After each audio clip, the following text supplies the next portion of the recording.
Debt ceiling talks take a brief pause, and DeSantis tries to outflank Trump on the right. The U.S. economy hangs in the balance. With less than 2 weeks until the federal government runs out of cash and defaults on its debts, Treasury Secretary Janet Yellen warns of dire consequences. Until people are willing to have reasonable conversations, we're not going to sit here and talk to ourselves. Republicans walk away from the talks, only to say a few hours later they'd be back. The Speaker says the framework of a deal must be in place by Sunday to give Congress time to pass it. Plus, the trash talk between former President Donald Trump and Florida Governor Ron DeSantis heats up as the field for the 2024 Republican presidential nomination grows. Next. This is Washington Week. Corporate funding is provided by... For 25 years, Consumer Cellular's goal has been to provide wireless service that helps people communicate and connect. We offer a variety of no-contract plans, and our U.S.-based customer service team can help find one that fits you. To learn more, visit consumercellular.tv. Additional funding is provided by Ku and Patricia Ewan through the Ewan Foundation, committed to bridging cultural differences in our communities. Sandra and Carl DeLay Magnuson, Rose Herschel and Andy Shreves, Robert and Susan Rosenbaum, the Corporation for Public Broadcasting, and by contributions to your PBS station from viewers like you. Thank you. Good evening and welcome to Washington Week. I'm John Yang. Talks on raising the debt ceiling took an unscheduled break today. In the morning, Republican negotiators abruptly walked away from the bargaining table, only to say this evening that they were going back. They said they had paused the talks because the White House hadn't moved far enough in the Republicans' direction on spending cuts. In the days before this, both House Speaker Kevin McCarthy and President Biden sounded optimistic. The president is monitoring developed 7,000 miles and 13 time zones away in Japan, where he's attending the G7 summit. The president is due back at the White House late Sunday night, earlier than planned, and will be available to meet in person with the speaker. The two sides are racing a deadline. They have to have a deal in time for Congress to pass it before the Treasury runs out of money to pay for everything from Social Security and Medicare benefits to military salaries. That could be as early as June 1st.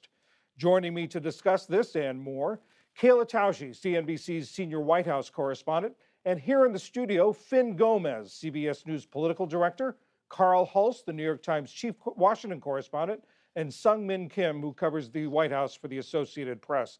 Well, we're just getting word that they've already broken for the night, and there's no set time for another meeting. And some of the negotiators are sounding pretty pessimistic that they're going to meet the weekend deadline for having something, the framework in place.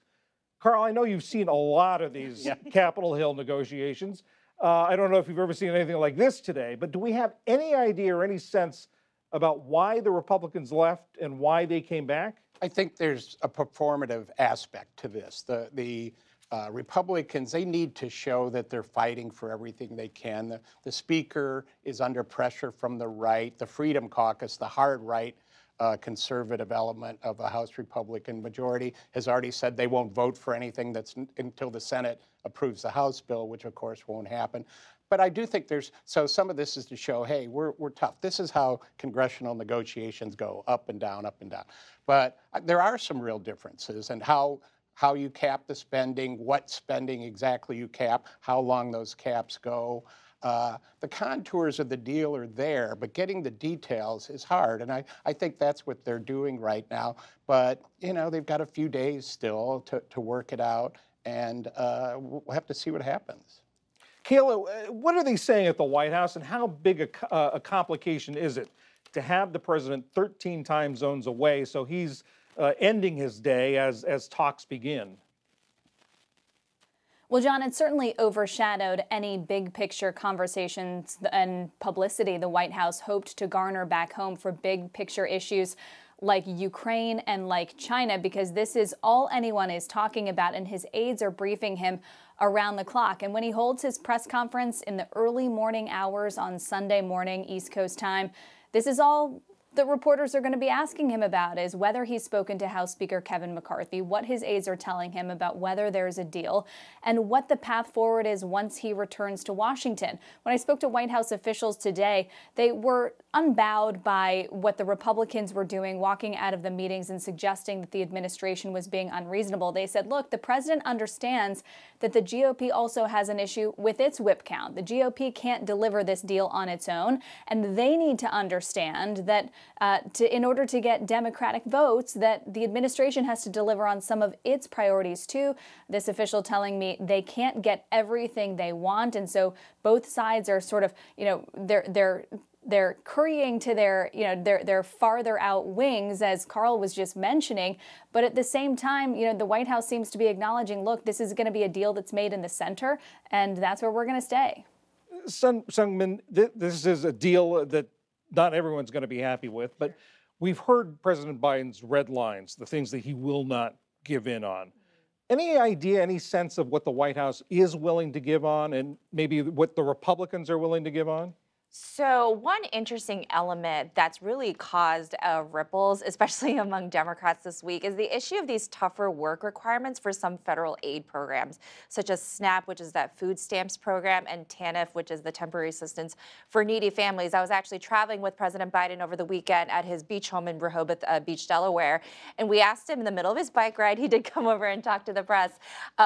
We asked him about these updates on the debt negotiations, and I asked him, would you be open to tougher work requirements on some of these federal aid programs, which is what Republicans have demanded. And surprisingly, he said yes. He's noted that he had voted for tougher laws that were in place now as part of that welfare reform bill back in 1996. He says Medicaid is a red line for him. He's not going to do anything that gets rid of anyone's health care coverage. But on the other issues, he said, look, let's see what the Republicans have got. And that caused a lot of concern on Capitol Hill this week, particularly among progressive lawmakers who really want to protect these programs as much as possible. It's that element, it's that dynamic that we've discussed earlier, that no matter what deal it is, there will need to be a lot of Democratic votes. So you can't give too much on Democratic priorities. But I will say that President Biden has been asked this multiple times since Sunday, and he keeps saying over and over that he is open to some changes depending on what they are. He wants to hear from Republicans first. So in terms of a possible compromise on what kind of give the White House can give on Republican priorities, that's that. But, but certainly they are worried about freezing spending levels for a long period of time. That's not something that they will agree to, that Republicans are demanding. There are some other kind of more out there demands, like I know some conservative Republicans are asking to add their border bill to the debt limit. That's not going to happen. So just look at some changes to potential federal aid programs, and then look at how long do you kind of set these spending levels and how low they go? Finn, Carl said that the Freedom Caucus, the ultra-conservative Freedom Caucus, probably won't be happy with what comes out of these negotiations. Right. Seung Min said the progressives on the Democratic side probably won't be happy. How do they pass this? I think that's a really great question. I don't know necessarily how that answer, but I will say there is so much drama here, John. It's like a telenovela. I mean, frankly, and and the president and McCarthy run the risk of inflaming the ires of the wings of both their respective parties. Right? One Republican told me just before I got here that that McCarthy's between a rock and the MAGA base, right? And he is, because if he gives up too much territory politically, he could really face a backlash there. And we're in a presidential cycle, and he has a tenuous hold on that leadership. And and that Freedom Caucus that we were talking about, they have ties to the former President Trump and to that MAGA base electorate that we were talking about. And just one other point that Carl brought up in his great piece today, but that in previous standoffs, when it implodes, it's usually the party that's in power, in charge of, in control of Congress, right? But this time around, per recent polling, there's that Washington Post poll that came out, like both parties would share the blame, and a lot of independents would be upset if this thing falls apart, John. So that one thing to watch while we're talking about that is, can Kevin McCarthy keep a majority of his majority? Right. That's sort of the threshold where he has to be at, and probably not face a challenge. The other big question is, does the hard right just say, we're not going to vote for it and let it lie, or do they attack the plan. And then I will say on the Democratic side, there is a lot of memories about Joe Biden's negotiating on Capitol Hill, and they haven't always been happy with what he's come up with. And I think there's some nervousness among people. It's like, Joe Biden, don't give away the store again. I think with all this talk about, how angry will Republicans be, how angry will Democrats be, I kind of have like two basic rules of thumb for these bipartisan fiscal negotiation. One is that, which we saw today, there's always a bad meeting before a good meeting. And the second one is once there is a deal, if everyone hates it, it probably will pass. So because you have enough sort of people in the middle who know they have to do this for the goodness of the country or for whatever reason, that you'll have kind of the far planks of the right and the left reject it for their own ideological reasons. But if no one loves it, it probably has a good shot of passing. Carl, you were talking about the Speaker McCarthy, and earlier in the week you had a story in the New York Times talking about how McCarthy was just dying to go head-to-head with President Biden. Now that he's got his wish, he's doing it. How has this affected his standing, his stature, both inside the House and outside? I mean, I think there was a perception among the Republicans and certainly with Kevin McCarthy that he wasn't being given credit for what he's done so far. I mean, the expectations, honestly, for Speaker McCarthy were pretty low because he had to fight for the job, 15 ballots. But he's managed to get some legislation through. It's not going anywhere in the Senate, but he's held his folks together, and he wanted to get up there right with the president. He also wanted Chuck Schumer sidelined on the negotiations. The Republicans saw Schumer as a detriment to their cause. So I think McCarthy is feeling pretty good right now, but he's got a tough week coming. And Seung, on the other hand, on the Democratic side, the president for a long time said he was not going to negotiate with the debt ceiling as a threat hanging over his head. And as you say, there are worries that he's going to give away the store. What is his standing in the party? What does this do to his stature? Well, right now, I mean, I think there are a group of Democrats that recognize that Biden, the president, has to do what he can to avert a debt default while protecting priorities. But you have seen some anger from, again, progressive House Democrats this week that say this is precisely why you do not negotiate with someone, a group of people who are willing to hold something as serious as the debt limit hostage, because then you kind of get pulled into negotiating over, spending levels or how far the debt limit runs, like whether it goes past the election or on tougher work requirements. But at the same time, the White House isn't left with a lot of options here because they do not want to default. Democrats do not want to default. Some most Republicans don't want to default, and because they know what the dire consequences would be. So when they are afraid of those consequences, they are going to be willing to talk to them to see how you can avert that. Now, I will say the White House continues to say that they're not negotiating on the debt limit, that they are actually negotiating on the budget and spending, and the debt limit just happens to be coincidentally happening, but we know in reality that's not the case. He said that in his when he talked to reporters on Wednesday, that the debt limit, don't worry folks, the debt limit's going to be raised. We're dealing with these other issues. Is that the way they look at it on the Hill? No, obviously that's a distinction without a difference. They're negotiating, and Chuck Schumer has even said we're negotiating on this. So no, they're not looking at it that way at all. Kayla, at the White House, is anybody saying, privately aides wondering whether they might have underestimated McCarthy going into this? Well, that was certainly the takeaway, John, when McCarthy passed his bill a few weeks ago and was able to corral his caucus ever so shyly to get that vote and get that bill across the finish line. I think that caught the White House flat-footed because the president's message up until that time had been, I'll show you my budget and you show me yours. And he put out his budget in early March and had hoped that the Republicans would not be able to get their act together to put an entire budget together. And while they never released a full budget plan, they did pass that bill. And when the White House was asked at that point repeatedly, okay, so is this a plan? Does the White House now need to respond? They said, no, that's not a plan. It's just a collection of policies. This is not a budget. We asked for a budget. And it then became a very semantic argument. But it put the ball in McCarthy's court. And when I talked to one of his aides and I said, what's the status? How are you feeling going into these negotiations right before the first meeting of the core four congressional negotiators and the president and his top staff? And they said, look, at this point, Senator McConnell, who's a longtime friend of President Biden's. I think there was some hope at the White House that perhaps McConnell would be the white knight. And McConnell said, I'm going to stand next to Speaker McCarthy. He needs to deliver his conference on this. And this McCarthy aide told me that's the ball game. So it really empowered the Republicans going into these negotiations. And they're the ones who set the agenda with the topics and the items that they were willing to discuss in these negotiations. And now the White House is having to figure out, where it stands and what it can get out of this and try to save face on messaging going forward, too.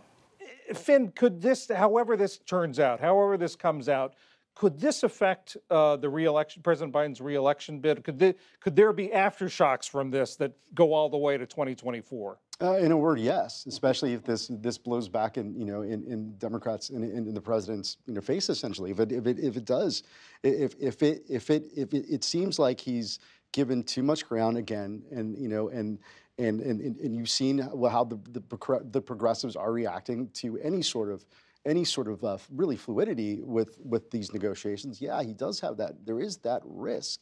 It's still early, but yeah, absolutely. Presidents are judged on the performance of the economy. It's just one of those things, and even if you can't control it, and I think they're worried about that. I mean, a default, we don't know what a default would look like, but we certainly think we know, and it's not good for the economy. Well, his likely, or the front runner for the Republican nomination spoke up today. Donald Trump said on Truth Social, Republicans should not make a deal on the debt ceiling unless they get everything they want, including the kitchen sink. That's the way the Democrats have always dealt with us. Do not fold. Finn, you mentioned the Freedom Caucus, but does Trump bring any other Republicans along with him on this? Well, I think the Freedom Caucus, they are directly tied to the former president, and I think they listen to the former president, especially going into this presidential cycle where he is he's the clear front runner in this early stage of this cycle. So absolutely, his words go a long way, and I think they will continue to.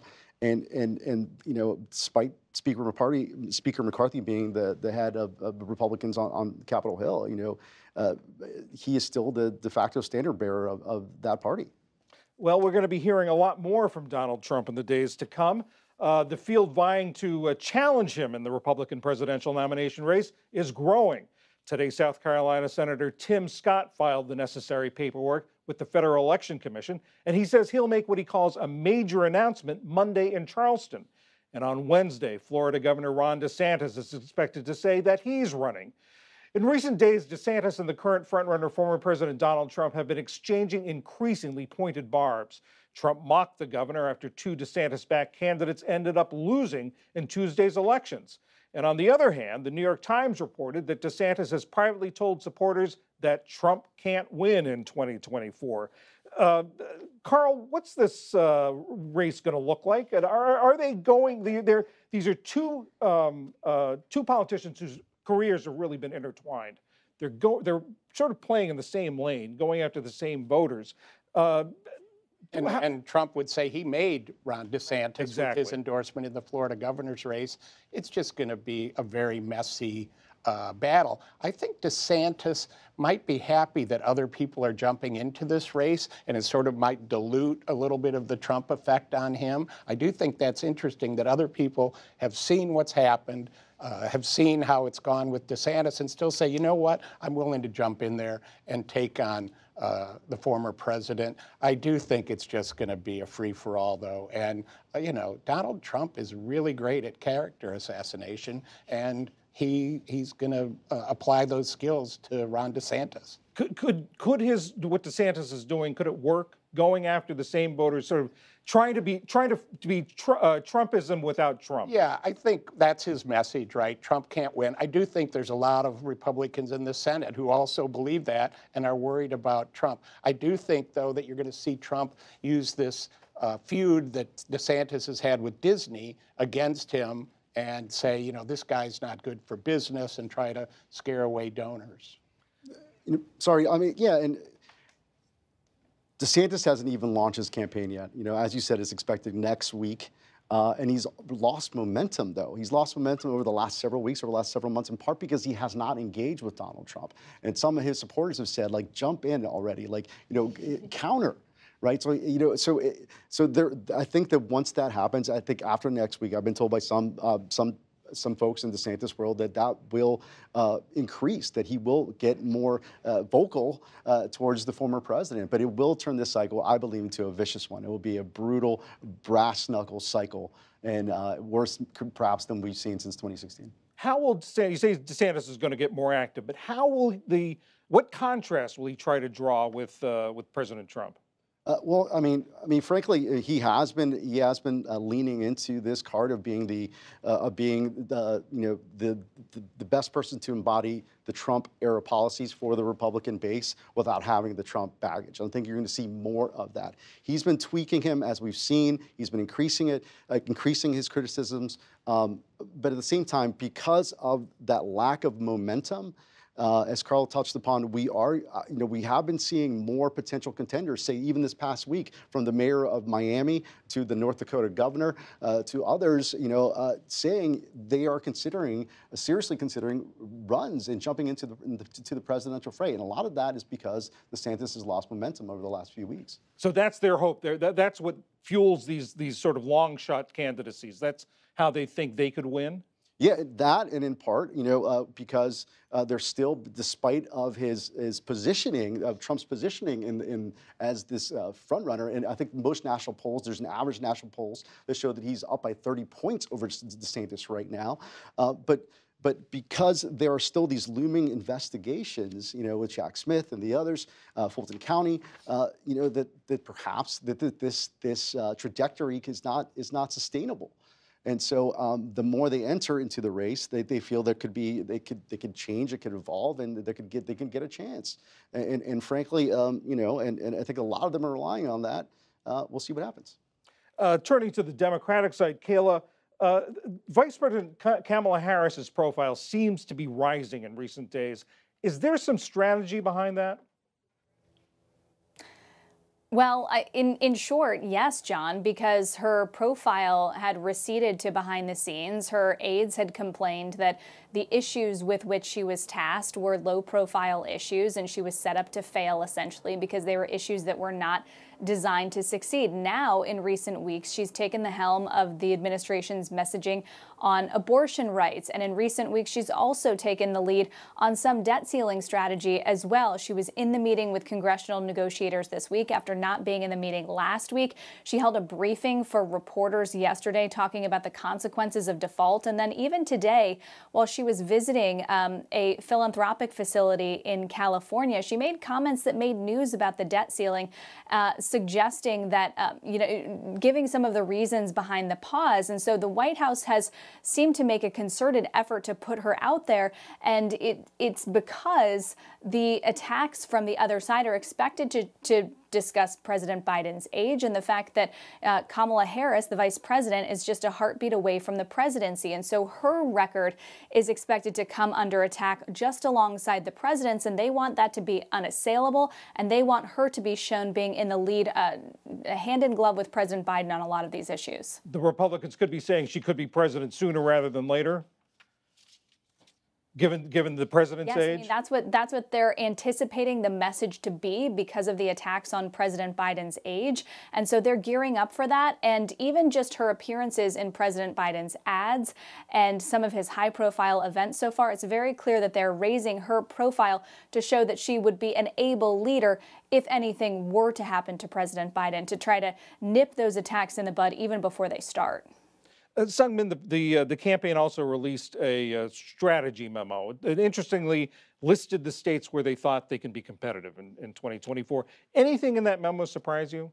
It was really interesting how they specifically singled out North Carolina and Florida as two states where they will try to be active and play in as compared to the swing states that they laid out that were so successful then back in 2020. Because if you look at the states, a lot of them are very familiar to us, such as Pennsylvania, Wisconsin, Georgia, and Arizona clearly were pivotal states for the president in 2020 and also, frankly, in 2022 as well in the midterms. But North Carolina and Florida caught my eye. Florida for us, when I started covering politics, Florida was a solid swing state. Now it is clearly a red state, considering, especially looking at Governor DeSantis' resounding reelection victory last November. But it is some place where they see at least it's worth investing some money in. And North Carolina is really interesting as well. It is a state where the demographics could be pretty ripe for Democrats to take that state again after losing it to Republicans the last couple of presidential cycles. And I do think that's another state where abortion, which has been such a key issue in the midterms, we just saw the Republican-led legislature override Governor Cooper's veto of a 12-week abortion ban. And that issue is going to be really salient, really relevant for so many states, including so many swing states to come. Seung, you've got the last word because we have to leave it there. Thank you all for sharing your reporting with us, and thanks to all of you for watching. And join me back here tomorrow on PBS News Weekend for a look at how 3 Native communities in Louisiana are fighting to save their tribal lands from rising sea levels. I'm John Yang. Good night from Washington. Corporate funding for Washington Week is provided by... For 25 years, Consumer Cellular has been offering no-contract wireless plans designed to help people do more of what they like. Our U.S.-based customer service team can help find a plan that fits you. To learn more, visit consumercellular.tv. Additional funding is provided by Koo and Patricia Ewan through the Ewan Foundation, committed to bridging cultural differences in our communities. Sandra and Carl DeLay Magnuson, Rose Herschel and Andy Shreves, Robert and Susan Rosenbaum, the Corporation for Public Broadcasting, and by contributions to your PBS station from viewers like you. Thank you.